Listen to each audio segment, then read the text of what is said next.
আসসালামু আলাইকুম ওরহমতুল্লাহি ওবারাকাতু। প্রিয় দর্শক, কেমন আছেন? আশা করি সকলেই ভালো আছেন। আজকে আমরা শুনব হযরত লূত আলাইহিসসালামের কওমের ঘটনা।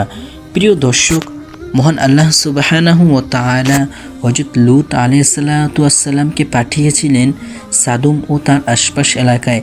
সেখানে বসবাস করত এক জাতি যারা আগে কখনো না করা এমন পাপে লিপ্ত হয়েছিল।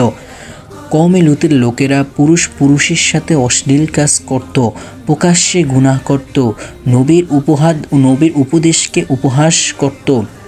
এই পাপ আল্লাহ তাআলা কঠোরভাবে হারাম করে দিয়েছিলেন। প্রিয় দর্শক, হযরত লূত আলাইহিসসালাম তাদেরকে বারবার বলতেন, হে আমার কওম, আল্লাহকে ভয় করো, এই নিকৃষ্ট কাজ ছেড়ে দাও। কিন্তু তারা শুনল না, বরং তারা বলল, লূতকে আমাদের শহর থেকে বের করে দাও। একদিন আল্লাহ সুবহানাহু ওয়া তাআলা ফেরেশতাদেরকে পাঠালেন মানুষ রূপে। কওমে লূত তাদেরকে দেখে খারাপ উদ্দেশ্যে ছুটে এলো। হযরত লূত আলাইহিসসালাম দেখে খুবই কষ্ট পেলেন এবং আল্লাহ সাহায্য চাইলেন। অবশেষে হুকুম হলো, আল্লাহ ওই শহরটাকে উল্টে দিলেন। উপর থেকে পাথরের বৃষ্টি বর্ষণ করা হলো। পুরো কওম ধ্বংস হয়ে গেল।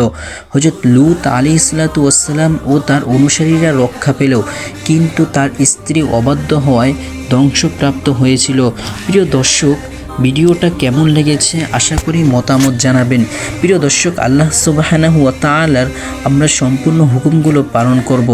যে কাজগুলো পাপ কাজ রয়েছে সে পাপ থেকে আমরা বিরত থাকার চেষ্টা করব। প্রিয় দর্শক, আমাদের সাথেই থাকবেন, আমাদের চ্যানেলটা সাবস্ক্রাইব করে রাখবেন। ইনশাআল্লাহ নতুন নতুন ভিডিও পেতে আপনারা আমাদের চ্যানেলটা সাবস্ক্রাইব করে রাখবেন।